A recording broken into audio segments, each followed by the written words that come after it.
The Galactic Concordance gathered once every 3 years on Viridia Prime, a massive station built at the edge of known space where dozens of star systems met. This year, like every other, representatives from over 200 civilizations filled the Great Chamber. Some floated in anti-grav bubbles, others stood on mechanical limbs, and a few communicated through pulses of light. All of them had long histories, vast fleets, and deep knowledge of the stars. None of them expected anything unusual from the newest addition to their ranks, Earth. Earth had only been granted provisional membership 6 months earlier, after decades of being ignored. Its people had barely cracked interstellar travel when a passing scout ship from the Virex hegemony noticed their radio signals and decided they were harmless enough to include. Most council members saw humanity as a curious footnote, a young, loud, and overly emotional species that still used physical gestures to communicate. They did not expect Earth to speak unless spoken to. Paul Dawson sat alone in the human delegation pod, which was little more than a borrowed booth near the back of the chamber. He was 32, with short brown hair and tired eyes. He had been a mid-level communications officer on a lunar research base when Earth's government suddenly promoted him to Galactic Liaison after their previous appointee quit in panic. Paul had never wanted this job. He barely understood half the alien languages spoken around him, and his translator earpiece kept glitching. But he was here, wearing a slightly wrinkled navy blue uniform, trying not to look nervous. The session that day was about planetary resource classification. It was boring, technical, and full of debates over mineral rights on dead moons. Paul had been zoning out, watching a gelatinous delegate from the Xylos cluster slowly absorb a data tablet, when the presiding arbiter, Kalarn of the Virex hegemony, turned his multi-eyed gaze toward the human section. "Delegate from Sol 3, Kalarn said, his voice a low hum that vibrated through the floor. "Your world was recently surveyed. Preliminary reports list no significant volatile compounds. Is this accurate?" Paul blinked. He tapped his earpiece twice. Volatile compounds? Like chemicals? "Substances that change state easily," Kalarn clarified. "Liquids, gases, especially rare solvents." Paul thought for a second. "Well, we've got water." The word hung in the air like a dropped stone. Silence spread through the chamber faster than a solar flare. The floating delegates stopped drifting. The light pulse beings dimmed. Even the ever-chattering insectoid from the Krell Combine froze mid-chirp. Kalarn tilted his armored head. "Repeat that." "Water," Paul said, louder this time. "H2O liquid, we've got oceans of it." A gasp rippled through the assembly. One delegate dropped a crystalline data rod. Another began scanning Paul with a handheld device as if checking for fever or madness. Water, true liquid water, was not just rare in the galaxy. It was practically mythical. Most worlds had traces of ice in their poles or vapor in their upper atmospheres, but stable, abundant liquid water had not been seen in over 10,000 years. Ancient texts spoke of it as a divine substance, the origin of life, the key to harmony. But no living being in the chamber had ever seen a rainstorm, let alone swum in a sea. "You are claiming," Kalarn said slowly, "that your planet contains large quantities of liquid dihydrogen monoxide, naturally occurring. At standard temperatures?" "Yeah," Paul said, scratching his neck. "It rains all the time back home. Like every week in some places." A murmur rose. Some voices sounded awed, others suspicious. "But how?" asked a soft voice from the Lumina Collective, their form shimmering like moonlight on glass. "Such a compound is unstable under normal stellar conditions. It should have boiled off eons ago." Paul shrugged. "I don't know the science. I just know we've got lakes, rivers, oceans. My sister lives near the Pacific. She says the waves are 20 feet high sometimes." The chamber erupted into overlapping questions. Translators struggled to keep up. A Virex aide rushed to Kalarn's side, whispering urgently. Paul suddenly realized he might have said something very, very wrong. He tried to backtrack. "I mean, it's not that special to us. Everyone's got it. You can just turn on a tap and—" "Tap?" interrupted a reptilian delegate from the Draconis Syndicate, leaning forward. "You mean, you have pressurized delivery systems for liquid water in your dwellings?" "Well, yeah. In most cities." The Draconis delegate slumped back, muttering what sounded like a prayer. Kalarn raised a clawed hand and the room fell silent again. His eyes, 6 of them, locked onto Paul. "Delegate Dawson, Are you aware that liquid water has not been observed in its natural state anywhere in the concordance for millennia? Paul swallowed. No, sir. I really didn't. You claim your world is covered in it. About 70% surface area, yeah. Kalarn was quiet for a long moment. Then he spoke, not to Paul, but to the entire chamber. This changes everything. Paul felt sweat form on his brow. He had only been trying to answer a question. He hadn't meant to drop a bomb. But now every eye, biological, mechanical, or energy-based, was fixed on him. Some looked hopeful, others hungry. A few looked afraid. An aide handed Kalarn a small device. He pressed it, and a soft chime echoed through the hall. This session is adjourned. All delegates are to remain on station. No transmissions in or out of Viridia Prime until further notice. Paul's stomach dropped. That wasn't protocol. That was quarantine. As the other delegates began to disperse, some casting glances back at him, Paul sat very still. His earpiece buzzed. A human voice, faint but urgent, came through. Paul, this is Lena Ortiz from Earth Coordination. Do not say another word. Do not move. We're sending a security escort. And for God's sake, don't mention anything else about Earth. Paul nodded slowly, though no one was watching. He stared at his hands. Just a few minutes ago he was bored. Now he might have just made Earth the most important or most dangerous planet in the galaxy. Outside the chamber, alarms began to sound in low tones. Not emergency alarms, discreet ones. The kind used when something world-changing had just happened, and it had all started with 3 simple words. We've got water. News traveled fast in the galaxy, faster than light in some cases, carried by quantum ripples and encrypted bursts. Within hours of Paul Dawson's statement, every major power knew Earth had water. Real liquid flowing water, not a drop in a sealed vault, not a lab-grown molecule, but oceans, rivers, rain, the kind of water that filled ancient songs and forgotten dreams. On Viridia Prime, Paul was taken to a secure wing of the station, not as a prisoner, but as a guest who couldn't be allowed to leave. 2 Virex guards stood outside his door, their armor gleaming under the soft lights. Inside, Lena Ortiz, Earth's newly appointed intelligence liaison, sat across from him, her dark eyes sharp with worry. She was in her late 20s, with a calm voice and a mind that worked 3 steps ahead. You didn't just say water, Paul, she said, leaning forward. You told them Earth is soaked in it.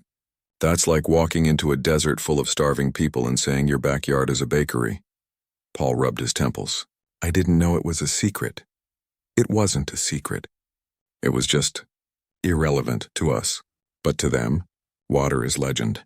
Some cultures worship it. Others banned its mention centuries ago because it caused wars. Now they think we've been hiding an ocean while they drank recycled vapor. Before Paul could respond, the wall screen flickered to life. A live feed showed Earth's orbit. Dozens of alien ships, some sleek, some jagged, some shaped like spirals, were gathering near the moon. None had fired a shot. None had broken protocol. But their presence alone sent panic through every capital on Earth. Down on the planet, government scrambled. The United Earth Coordination Office, barely 6 months old and still arguing over office space, was overwhelmed. Emergency calls flooded in from every continent.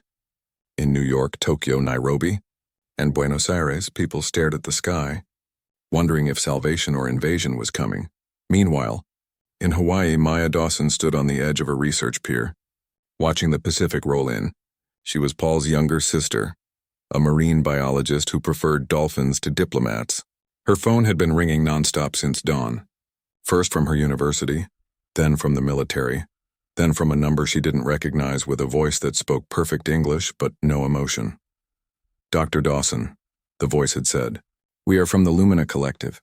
We request permission to observe your ocean. We mean no harm. She had laughed at first. Then she saw the ships. Now standing in the salt air, she got another call. This time it was Lena. Maya, they need proof, Lena said without greeting. Not data. Not scans. Real, undeniable proof that Earth's water is natural, abundant, and safe. They don't trust machines. They want a human to show them. And you want me to do it? Yes, you know the ocean better than anyone. And you're Paul's sister. They'll see it as a sign of honesty. Maya looked out at the horizon. A pod of whales surfaced, blowing mist into the morning sun. She thought about saying no. But then she remembered the stories her grandmother used to tell, about how humans once thought they were alone in the universe. Now they weren't alone, and maybe, just maybe, they could share something beautiful instead of fighting over it. "All right," she said, "but I set the rules. No weapons, no sampling without my say, and they stay in the submersible I choose." Lena exhaled in relief. "Done." 2 days later, Maya stood on the deck of a modified deep-sea vessel off the coast of Oahu. Beside her were 2 aliens. One was Zorath, a Virex scientist with a rigid posture and a face that rarely moved. He wore a pressure suit lined with sensors, his eyes hidden behind dark lenses. The other was Tile, a young engineer from the Lumina Collective. Tile's form shimmered slightly like heat rising from pavement, and they communicated through soft chimes translated into English by a small device on their chest. "We are ready," Zorath said, his voice flat. Maya nodded. "Then let's go see the ocean." They climbed into the submersible, a sleek white craft built for research, not war. As it sank beneath the waves, the sunlight faded into blue, then deep indigo. Maya pointed out coral reefs, schools of fish, and thermal vents. Zorath recorded everything, his fingers moving fast over a glowing pad. Tel pressed a hand against the viewport, watching a sea turtle glide past. "This moves," Tel said, wonder in their translated voice. "It breathes. It's alive," Maya said softly. "The whole ocean is," Zorath finally spoke. "On Virex worlds, water is stored in vaults. 1 drop costs more than a starship. We use it only for sacred rituals. To see so much. It is impossible."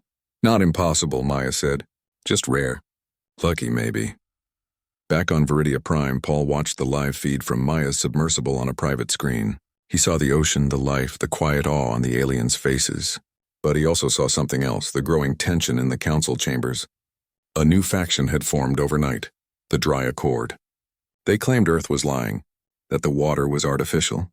Or worse, that it was a weapon designed to destabilize galactic society. Their leader, a scarred commander from the Krell Combine, had already called for Earth's immediate quarantine. "If they have water," he'd said, "they control life itself, and no single species should hold that power."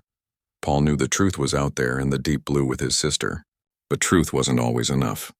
Fear spread faster. Lena entered his room again, this time with a grim look.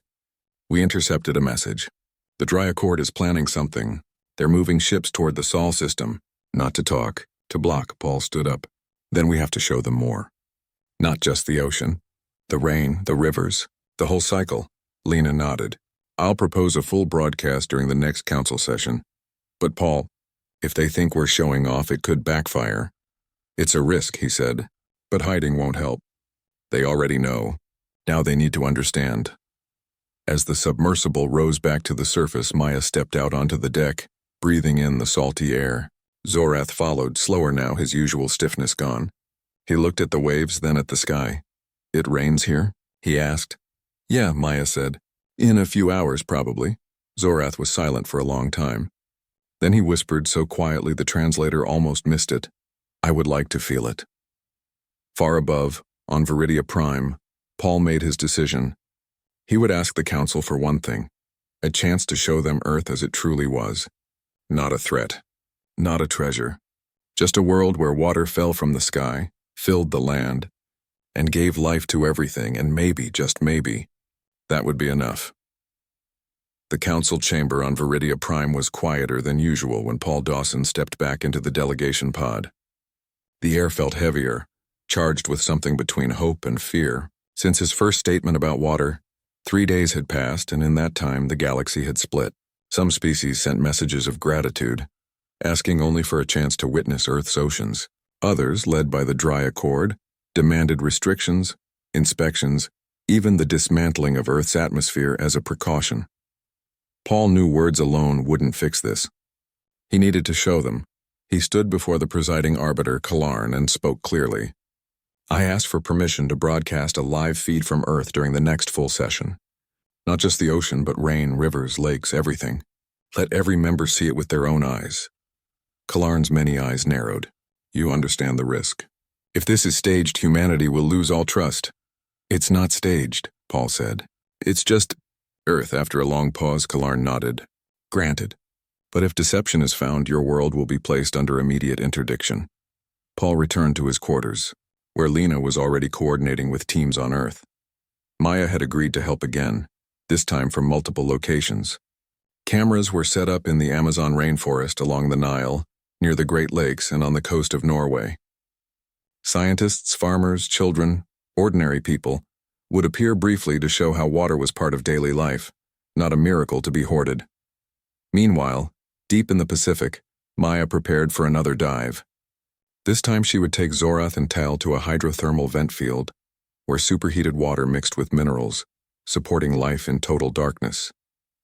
It was a place that defied logic, life thriving without sunlight, fed only by Earth's inner heat and water. If anything could prove water's power, it was this. The submersible descended slowly. Outside, the water turned black. Inside, the only sounds were the hum of machines and Zorath's quiet breathing.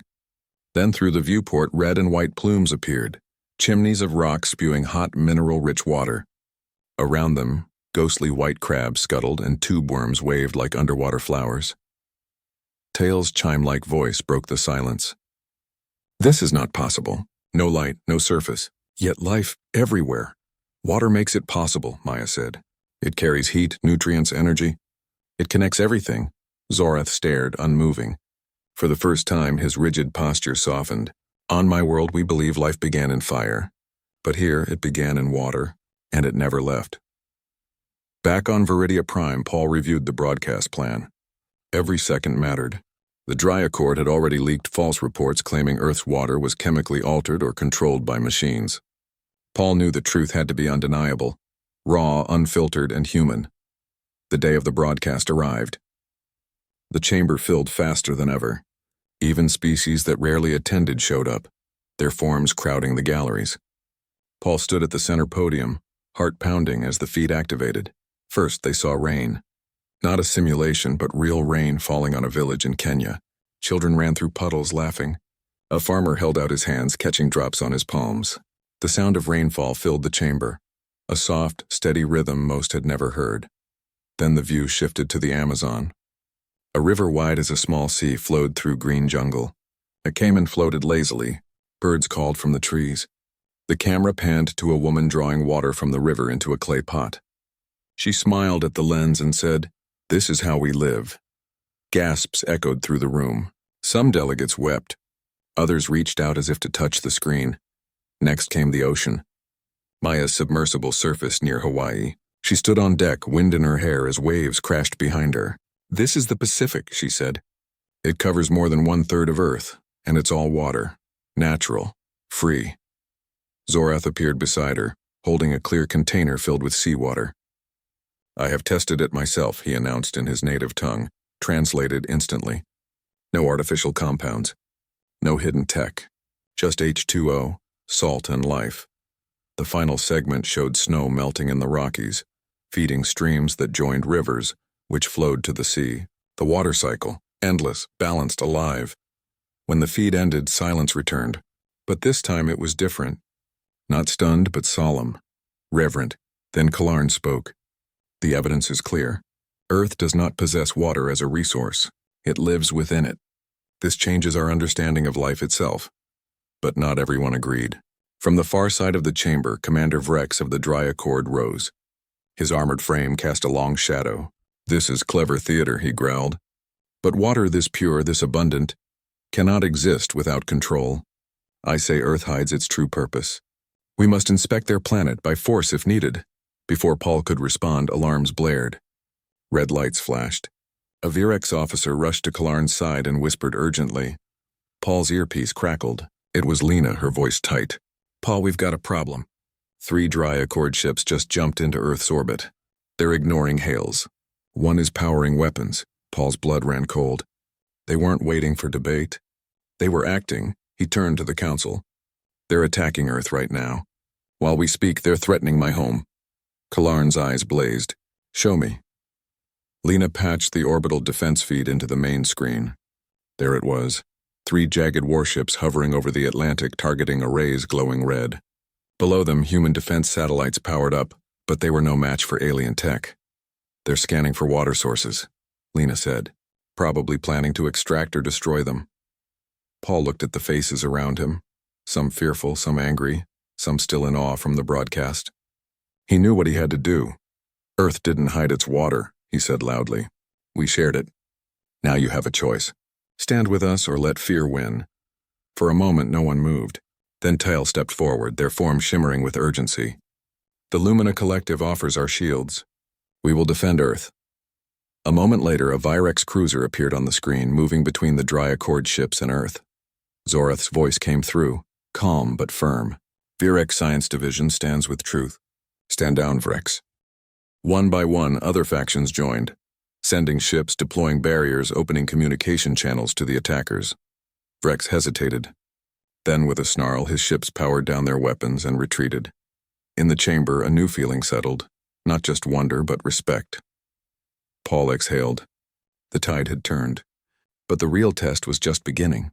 The Dry Accord's retreat left a strange quiet over Viridia Prime. No cheers, no speeches, just the low hum of systems recalibrating and the soft shuffle of delegates returning to their posts. But beneath the surface, everything had changed. Earth was no longer a curiosity. It was a symbol. And symbols, Paul knew, could be protected or torn apart. He sat with Lena in a small briefing room watching the orbital feed. The Virex and Lumina ships still hovered near Earth, not as occupiers but as guardians. Down on the planet, people were confused but calm. Governments had issued statements urging peace. Maya had returned to her lab, though she kept her phone close, just in case. They won't give up, Lena said, arms crossed. Vrex is just the loudest. There are others who see Earth's water as a threat to the balance of power. If they can't take it, they'll try to break it. Paul nodded. Then we make sure they can't. Over the next few days, Paul worked with Kalarn and a small group of trusted delegates to draft a proposal.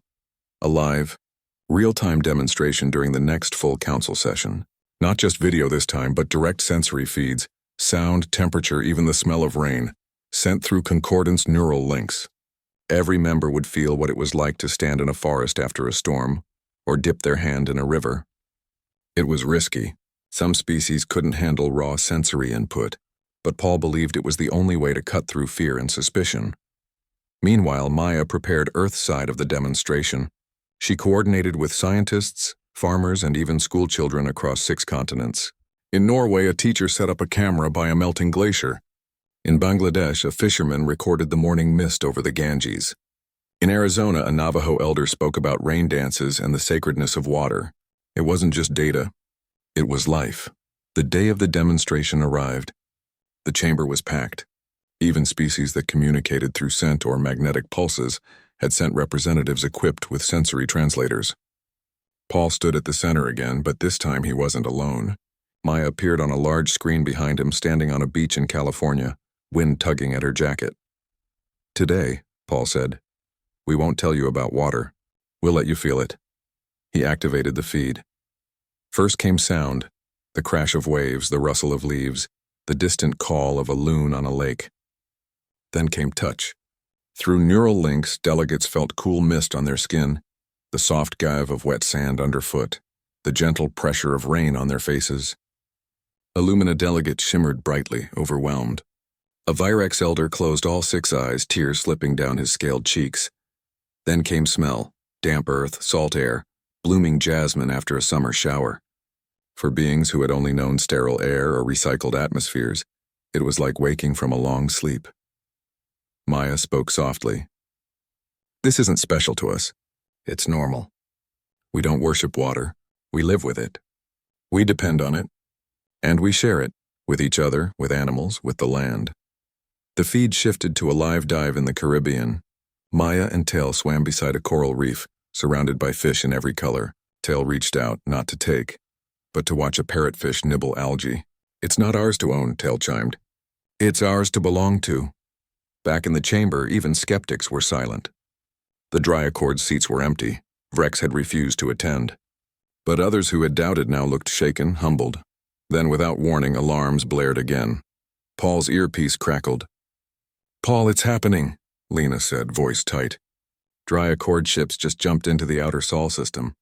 Not 3 this time, 7. And they've disabled our early warning satellites. Panic flickered through the room. Kalarn stood. How long until they reach Earth? Less than an hour, Lena replied. Paul's mind raced. Fighting wasn't the answer. Earth's defenses were too weak. But maybe they didn't need weapons. Maybe they needed witnesses. Broadcast the feed, he said quickly. All channels. Send it to every ship in the Concordance fleet. Every colony, every listening post. Let the whole galaxy see what they're about to destroy. Kalarn hesitated only a second before nodding. Do it! Within minutes, the live sensory feed from Earth was streaming across the galaxy. Rain in Kenya. Waves in Hawaii. Children laughing in a sprinkler in Ohio. The dry accord ships were now visible on the main screen, closing in on Earth's orbit. But something unexpected happened. A fleet of civilian vessels, freighters, research ships, even private yachts from a dozen species, began moving toward the dry accord. They carried no weapons. Instead, they formed a loose ring around Earth, broadcasting the same feed from their own systems. One by one, military ships from neutral factions joined them, not to fight but to stand. Look at this, Lena whispered, pointing to the screen. They're using their hulls as screens, projecting Earth's oceans onto their shields. Paul watched as the dry accord ships slowed. Their targeting systems flickered. On the comms channel, Vrex's voice crackled, angry but uncertain. You think images will stop us? No, Paul said, activating the open channel. But maybe truth will. He switched the feed to Maya's submersible, now deep in the Mariana Trench. Bioluminescent creatures glowed in the dark. This is life, Maya said. Not because of technology. Not because of power. Because of water. And if you destroy Earth, you don't just kill us. You erase something the galaxy forgot it needed. Silence followed. Then one dry accord ship powered down its weapons. Then another. Vrex's ship remained active the longest, but even he finally turned away, vanishing into warp space without a word. In the chamber, a slow wave of relief spread. But Paul knew it wasn't over. Fear didn't vanish in a day. Still, something had shifted. The galaxy had seen Earth not as a vault of treasure, but as a home, and homes, once understood, were harder to destroy. The final council session began not with debate, but with silence. The great chamber on Viridia Prime was filled to capacity, yet no one spoke as the delegates took their places. Even the dry accord had sent a representative this time, a younger officer named Jorik who kept his eyes down and said nothing. The air felt different, lighter, as if the weight of suspicion had finally lifted. Paul Dawson stood at the center podium, not in uniform but in simple clothes from Earth, jeans, a gray shirt and a light jacket. He had asked to appear this way as a person, not a symbol. Behind him, a single screen showed a live view of San Francisco Bay at sunset. Waves rolled gently against the shore. Seagulls called in the distance. It was ordinary, and that was the point. Kalarn rose slowly, his armored form casting a long shadow. After review, testimony, and direct observation, he began, his voice steady. The Galactic Concordance recognizes Earth not as a resource site, but as a living world of unique ecological and cultural value. Therefore, we enact the Earth Accord. A hush fell over the chamber. The Earth Accord had been drafted in secret over the past week by a coalition of scientists, diplomats, and even former skeptics. Its terms were simple. Earth would be granted full membership in the Concordance with equal voting rights. Its waters would be protected as a shared heritage of all life, not owned by any one species. Access would be allowed for peaceful study, but only under strict human supervision. And any act of aggression toward Earth would be treated as an attack on the entire Concordance. Paul listened, heart pounding as the terms were read aloud. It wasn't perfect. There would still be challenges, questions, and moments of tension, but it was a start, a real one. When the reading ended, Kalarn turned to Paul. Humanity has shown that abundance need not breed greed, that sharing can be strength. For that, we thank you. Then something unexpected happened. One by one, delegates rose from their seats, not to speak, but to bow, to shimmer, to pulse with light, or to place a hand over their core. Gestures of respect in their own cultures. Even Jorik gave a small nod. Paul felt tears in his eyes, but didn't wipe them away. He simply said, "Thank you for seeing us." Back on Earth, the news spread fast. Crowds gathered in cities, not in fear, but in quiet celebration. In Hawaii, Maya stood on her porch, watching the ocean under a clear sky. Her phone buzzed. It was a message from Tale. The Lumina Collective has approved funding for the Interstellar Marine Institute. We begin construction next month. Will you lead it? She smiled and typed back, Only if you promise not to touch the coral. In New York, Lena Ortiz walked into the newly renamed Earth Concordance office, now a bustling hub of human and alien cooperation. Her first task as permanent liaison was to draft guidelines for the first group of visiting scientists, 10 researchers from 10 different worlds, all eager to study Earth's water. Not to take it, but to learn from it. Months passed. The first alien research station was built on the Canary Islands, powered by solar energy and designed to leave no trace. Children from Earth visited Viridia Prime on cultural exchange trips. A Virex child, seeing rain for the first time, danced in it for an hour. Paul stayed on Viridia Prime for a while longer, helping to shape Earth's new role in the galaxy. But eventually he returned home. On his first night back, he docked over to the coast near his childhood home in Oregon. He parked his old car, stepped onto the beach, and just stood there listening to the waves. The sun dipped below the horizon, painting the sky in oranges and purples. The water stretched out forever, calm and endless. He thought about how small Earth seemed from space, just a blue dot in a sea of stars. But now that blue dot meant something to the whole galaxy. His earpiece buzzed softly. It was Kalarn. "Paul Dawson," the Virex leader said, his voice quieter than usual. "I have read your ancient texts. Your poets wrote that water is memory, that it carries the past in every drop. I did not understand until now." Paul looked at the ocean. "Yeah, it does. I have requested a small vial of seawater," Kalarn continued. "Not for study, for remembrance. To remind my people that life does not have to be dry to be strong." Paul smiled. "Send a ship. We'll fill it ourselves."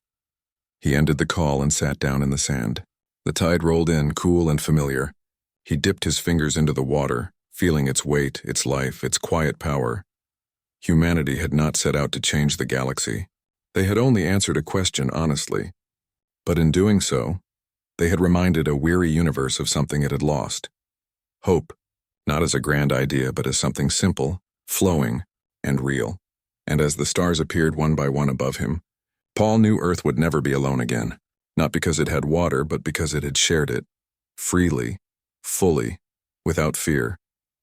The waves kept coming, as they always had, as they always would. And somewhere, in 100 worlds, beings who had never known rain now looked up at their skies and dreamed of clouds.